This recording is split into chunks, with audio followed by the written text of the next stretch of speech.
Bonjour à tous. Je ne m'attendais pas à avoir autant de monde. Un mardi matin au FIC à 9h30. Bravo, il y a beaucoup de lève-tôt.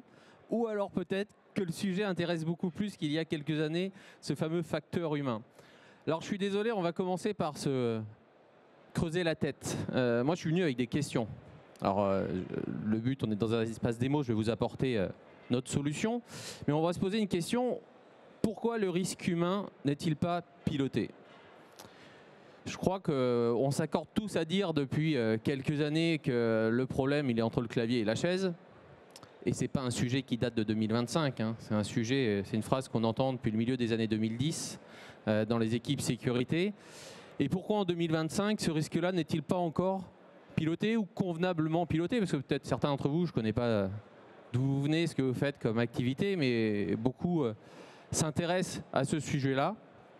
Mais force est de constater que ce que l'on y fait n'est pas suffisant et qu'il est important d'y apporter une réponse. Alors en bon scientifique, pour chaque question, chaque problématique, on apporte des hypothèses de réponse. En tout cas, nous, on a une hypothèse de réponse et c'est ce qu'on vient challenger quand on vient sur ce genre d'environnement comme le FIC.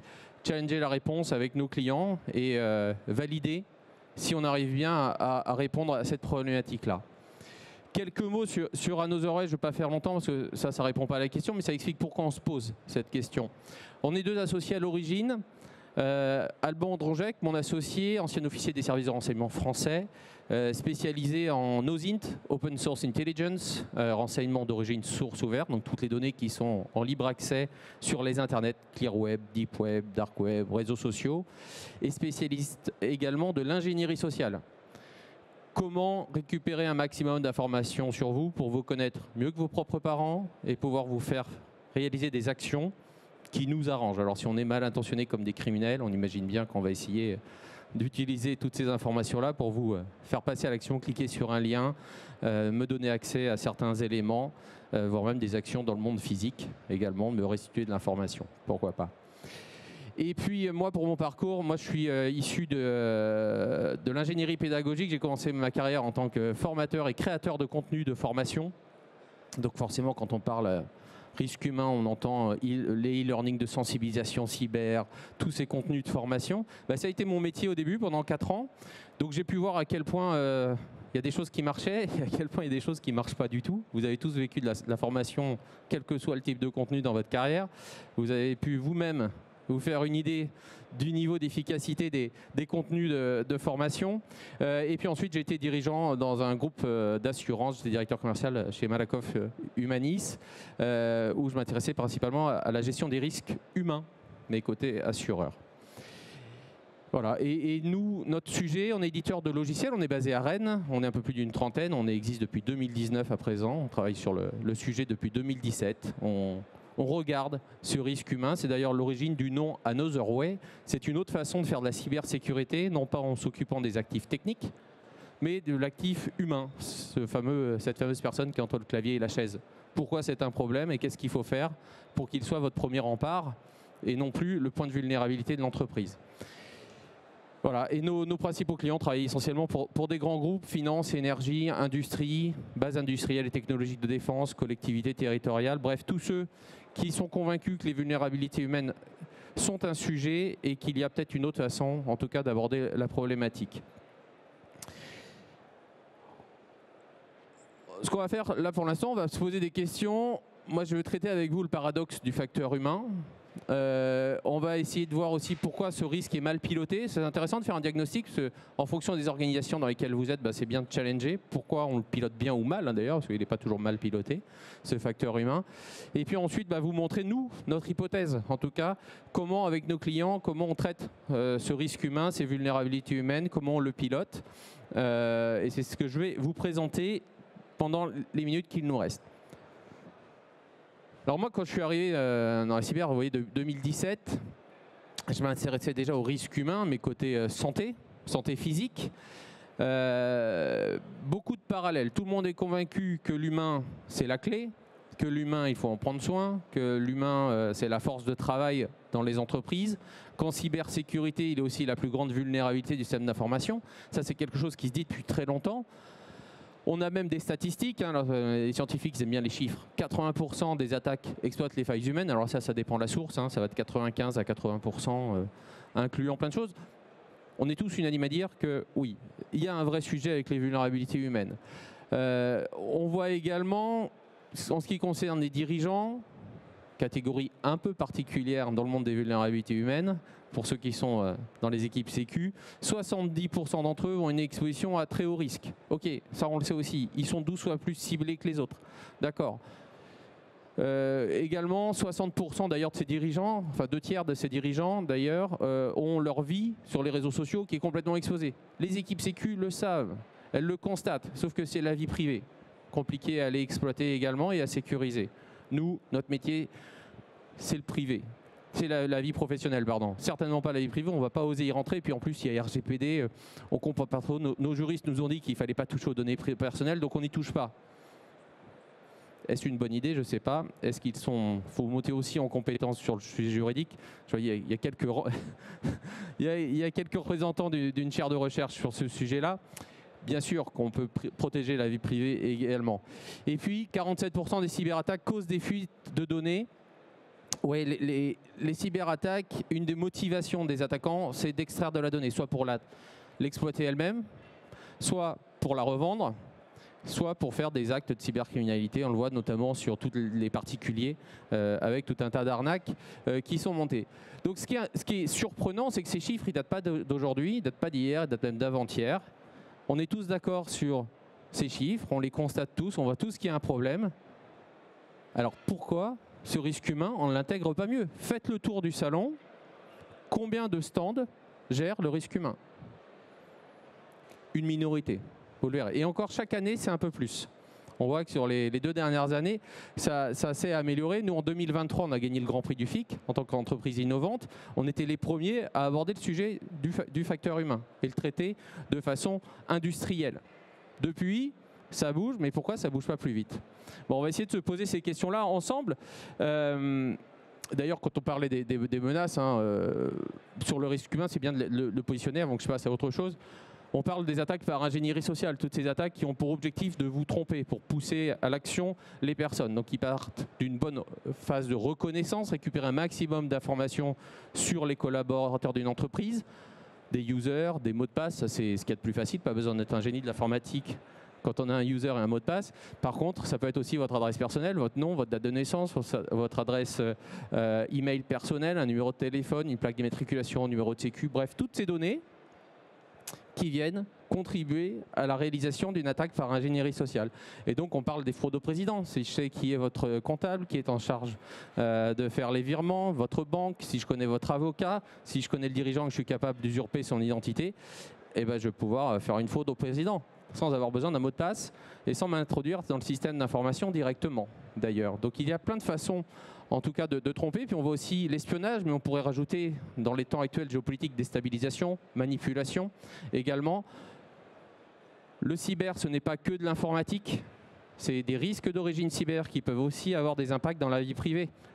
Le patron de Ledger qui se fait enlever, amputer d'un doigt pour lui piquer ses crypto-monnaies, la phase de reconnaissance s'est faite sur Internet. Elle a commencé aussi par une phase d'OSINT et les forces, le ministère de l'Intérieur est là.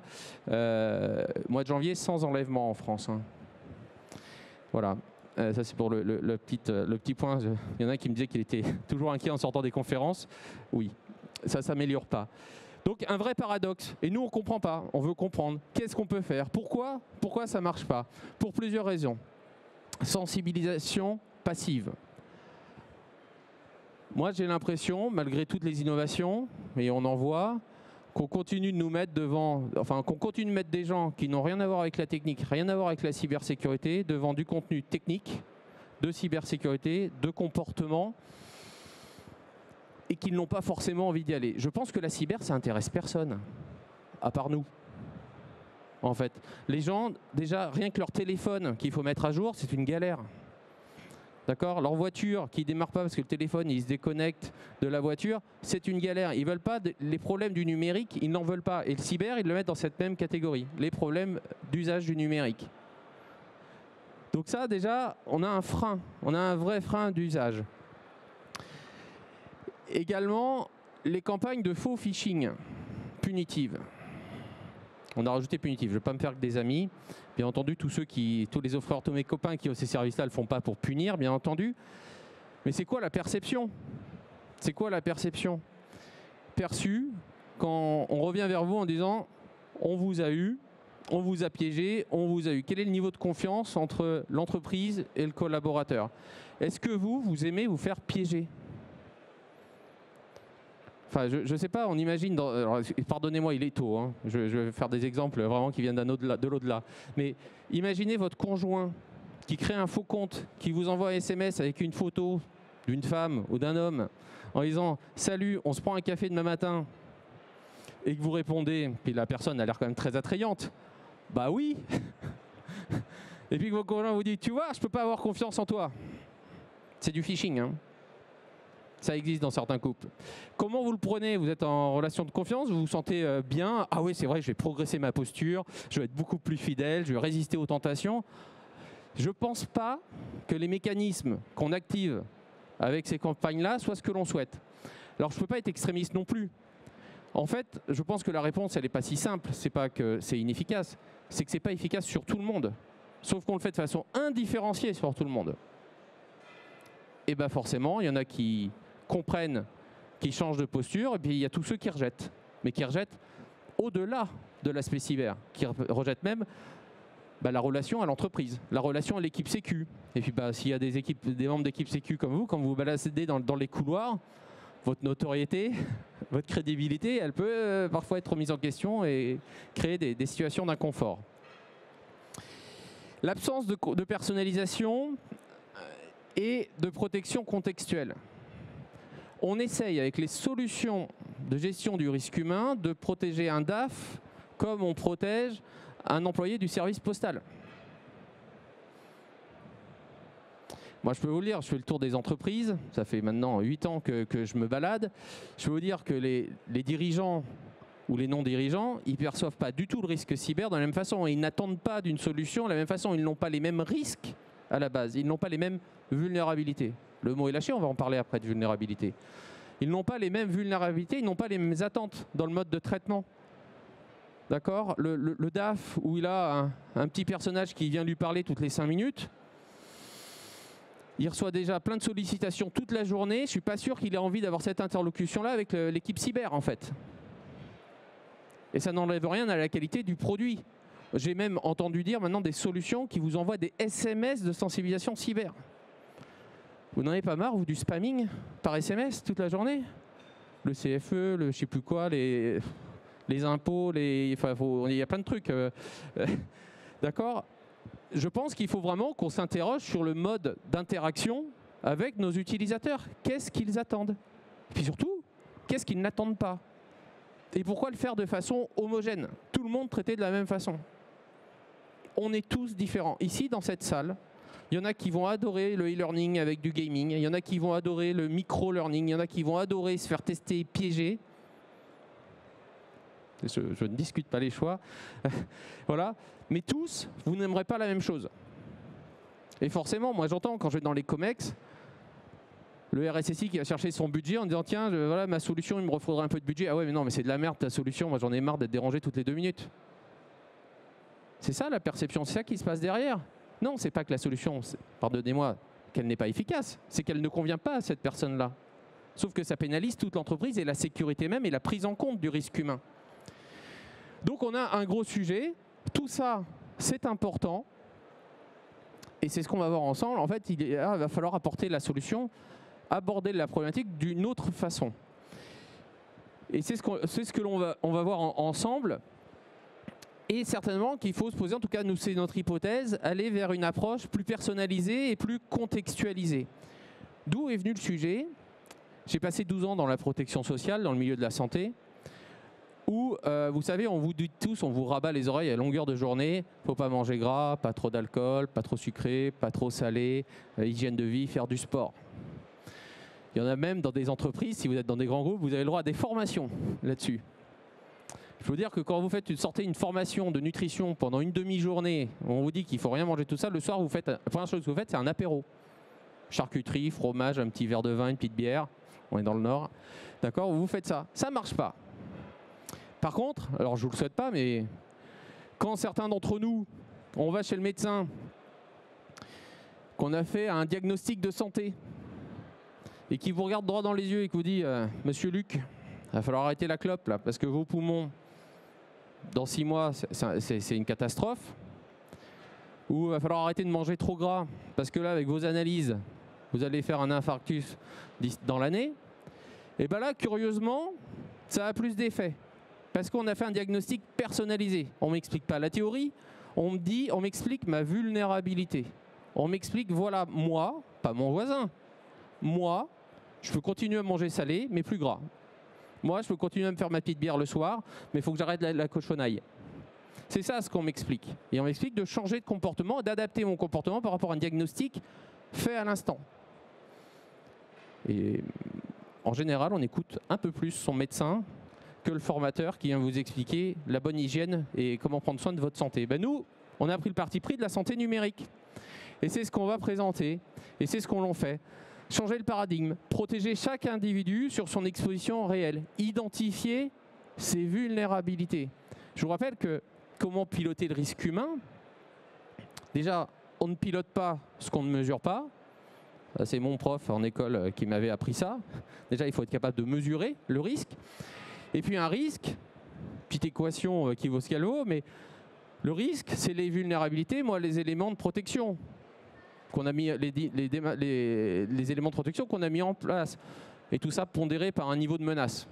En ce moment, le niveau de menace, il est, en fonction de là où on travaille en France, il peut légèrement augmenter. D'accord? Donc vulnérabilité, le risque commence par l'évaluation des vulnérabilités. Ensuite, évaluer, piloter l'exposition, analyse du risque humain, les collaborateurs. Est-ce que mes collaborateurs, quel est leur niveau de vulnérabilité? Est-ce que mes dirigeants ont un niveau de vulnérabilité différent? Donc je vais commencer à avoir une approche totalement différenciée et je vais devoir l'évaluer. Et ça sur certains scénarios d'attaque par ingénierie sociale. C'est pas de le faire à l'aveugle, c'est de se dire qui parmi vous connaît s'il est très exposé au risque de phishing. Pourtant, certains d'entre vous subissent des tests de phishing. Est-ce que certains d'entre vous sont au courant de leur niveau d'exposition au risque d'usurpation d'identité, de SIM swapping? Vous savez, quand on récupère votre double de carte SIM. Est-ce que vous êtes au courant de votre niveau réel d'exposition? Est-ce que des criminels ont suffisamment d'informations sur vous pour rendre cette action réalisable? En théorie, la plupart d'entre vous, vous l'ignorez. Et pourtant, vous vous formez. Vous connaissez la théorie parfaitement. Identifier les profils à risque.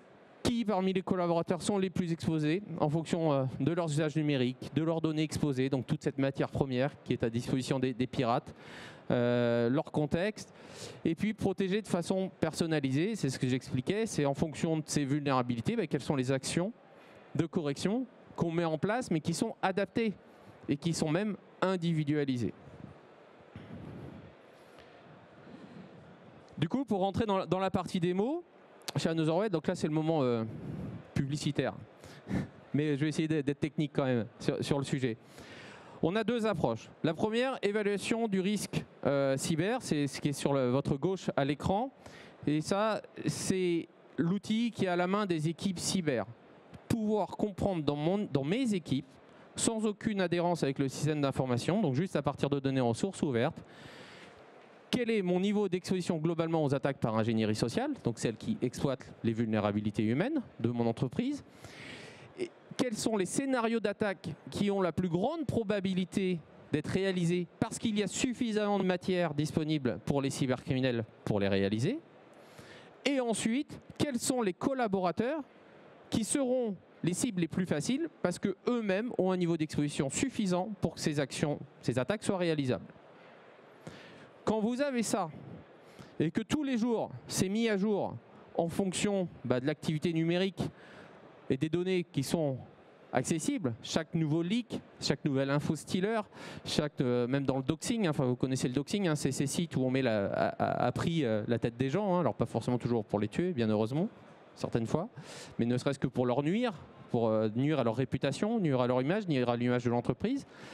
En fait, cette empreinte numérique, c'est de la matière vivante. On parle d'empreinte numérique humaine, c'est de la matière vivante. et qui tous les jours évolue. Hein. Sur le Darknet, nous, on identifie, alors, et ça n'est qu'une de nos sources, le Darknet, c'est un nouveau leak toutes les 20 minutes. Et à chaque fois, c'est des centaines, voire des milliers, millions de données de personnes qui sont concernées.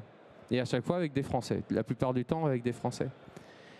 Et donc ce logiciel, il va permettre cela, je vous montre juste après. Et puis le deuxième logiciel, une fois qu'on a évalué le risque, bah c'est bien, mais il faut quand même le diminuer le risque. Et là, c'est notre deuxième logiciel. C'est une application mobile qui est disponible sur les stores, qu'on met à la main de chaque collaborateur. Chaque collaborateur va pouvoir comprendre, faire son diagnostic, son état de santé numérique, quel est mon niveau d'exposition, donc quelle est ma note, mon niveau d'exposition par rapport aux attaques par ingénierie sociale. Est-ce que je suis concerné? Et si oui, sur quel risque? Et qu'est-ce que je dois faire? Et on l'accompagne sur la remédiation et les actions à mettre en œuvre. Concrètement, ça donne ça. Maintenant que vous avez la logique et l'enchaînement de ces solutions, ça c'est le premier logiciel, c'est PeopleSite. C'est lui qui est à disposition des équipes cyber. Et comme vous voyez sur l'écran, en haut à gauche, vous avez une note globale. Donc ça, l'entreprise ne nous a pas forcément donné d'informations. Hein, on est extérieur, on a juste pris un nom de domaine. D'accord. Et on a pu identifier 2000 personnes. C'est le chiffre que vous avez en bleu au milieu de l'écran vers le haut. Et à partir de ces personnes-là, bah, on va faire un scoring individuel qu'on va agréger et qui nous permet de dire bah, cette entreprise elle est très exposée parce que le score il est sur 10, donc 9,6 sur 10. C'est une entreprise qui est une cible facile par l'exploitation de ces vulnérabilités humaines. 650 personnes sont à très haut risque et 510 sont à risque significatif. C'est-à-dire qu'un criminel, il a le choix parmi au moins 650 personnes de choisir sa porte d'entrée, sans forcer le système d'information, juste par ingénierie sociale. Donc tous les systèmes de défense, de protection qui ont été mis en place pour protéger le SI bah, peuvent être contournés par l'ingénierie sociale. Et du coup, on le voit, alors, mais je vous inviterai sur le stand F28 pour avoir une démo plus totale. Vous avez un histogramme en bâton où là c'est les évaluations de différents risques, donc ça va de gauche à droite avec l'usurpation d'identité, le phishing ciblé, l'attaque par SMS, contournement de double authentification, le SIM swapping. Bref, on va pouvoir évaluer ces différents risques. Donc là on voit qu'il y a des risques qui sont plus ou moins probables, rendus probables par le niveau d'exposition, par le niveau de vulnérabilité des collaborateurs. Et chaque collaborateur, lui, va avoir sa propre évaluation. Et donc, on va pouvoir avoir une liste, là, si on va dans l'usurpation de compte, d'identité, voilà, on voit qu'on a Scott Jones tout en bas, manager, donc tout ça, c'est des données qu'on récupère en source ouverte, voilà, qui est sur l'usurpation de compte à cette note-là, et on va pouvoir expliquer pourquoi il a ce niveau d'exposition sans dévoiler aucune donnée personnelle, bien entendu. D'accord. Là, on va juste donner des indices, des faisceaux de pourquoi il est exposé, et tout ça à partir de son exposition numérique professionnelle. C'est-à-dire qu'on part d'un email pro de Scott Jones et de son email pro, comment de base en base, d'information en information que l'on croise sur les internets, bah, comment on arrive à pivoter pour remonter jusqu'à des données même très personnelles. Si c'est enregistré sur un compte professionnel avec user et un numéro de téléphone, donc son email pro, numéro de téléphone, ce fournisseur se fait attaquer, fuite de données dans le dark. D'accord. Avec ce numéro de téléphone, on le retrouve dans la fuite de son laboratoire de santé. Il avait enregistré son numéro de téléphone, son numéro de sécu, son adresse personnelle, son email personnel. On vient de faire le lien, juste un pivot, pardon, entre son email pro et son email personnel. Et cet email personnel, on le retrouve dans une autre fuite associée à un mot de passe. Une fois que j'ai accès à votre email personnel, j'ai un peu accès à toute votre vie. Hein. Dans votre boîte mail perso, il y a des échanges confidentiels, très certainement, mais il y a surtout vos feuilles d'impôt, très certainement. Il y a certainement des photos, des scans de pièces d'identité. Et là, on arrive dans l'usurpation d'identité. 400 000 usurpations d'identité par an en France. Et c'est 10 ans de galère. Voilà, et on accompagne les équipes par justement des logiciels, des conseils de remédiation, de comment prendre en compte ce risque humain dans l'entreprise avec des plans d'action qui sont dédiés et spécialisés. Je passe un petit peu vite. Ça, je vous en ai parlé. Scott Jones, ça permet de comprendre, voilà, quand je vous disais, voilà, il a très identifiant. Quels sont les types de vulnérabilités qu'a Scott Jones? On va pouvoir les expliquer sans nommer les données qui sont concernées, y compris sur sa vie personnelle. D'accord. Donc, on préserve bien ces données personnelles. Par contre, dans le second logiciel que voilà, qui est une application mobile, là, on va pouvoir lui restituer toutes ces données personnelles. tout ce qu'on a trouvé, là c'est juste entre lui et nous. L'équipe cyber n'a pas accès à ces données-là. Et là on va pouvoir lui rester. Là maintenant on va le rendre acteur de sa santé numérique. Voilà Scott. Ah, je crois qu'il y a un problème de régie. Il va falloir suivre sur l'autre écran. J'espère que vous avez une bonne mutuelle pour les lunettes. Non, c'est bon, c'est revenu. Là, Scott, on lui a juste envoyé le lien pour télécharger l'application. Il crée un compte avec son email pro, crée son mot de passe, et immédiatement, à partir de son email pro, on va chercher à reconstituer son empreinte numérique. Quelles sont, alors non pas toute sa vie numérique, on n'est pas dans le fantasme que toutes vos données sont sur Internet. Non, on va chercher uniquement les indicateurs de compromission, les données qui servent à réaliser des scénarios d'attaque. Et on va pouvoir lui remonter cela, et il va pouvoir, justement, ce qui va permettre de lui comprendre, ben voilà, c'est sur votre gauche, voilà les données qui sont exposées, donc on rentre dans le détail, hein, et là on va lui donner, voilà le mot de passe, voilà l'adresse, voilà le numéro de téléphone qu'on trouve, quelle est la source, d'où ça vient, pourquoi. On va lui donner ces éléments-là, et surtout, on va le pousser à l'action.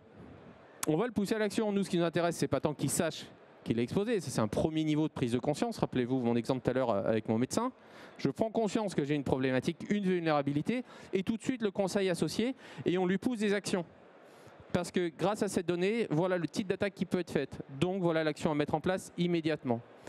Quand on déploie cette application, dans les 24 heures qui suivent le déploiement, mais la mise en service par le collaborateur, la surface d'attaque diminue de 2/3. Parce que j'ai joué le rôle du médecin. Je vous ai parlé de votre problème à vous, et votre voisin qui a la même application, il n'a pas le même problème, il n'a pas le même niveau de risque, et donc pas les mêmes actions à réaliser. Et lui, il n'avait peut-être rien à faire, juste à attendre.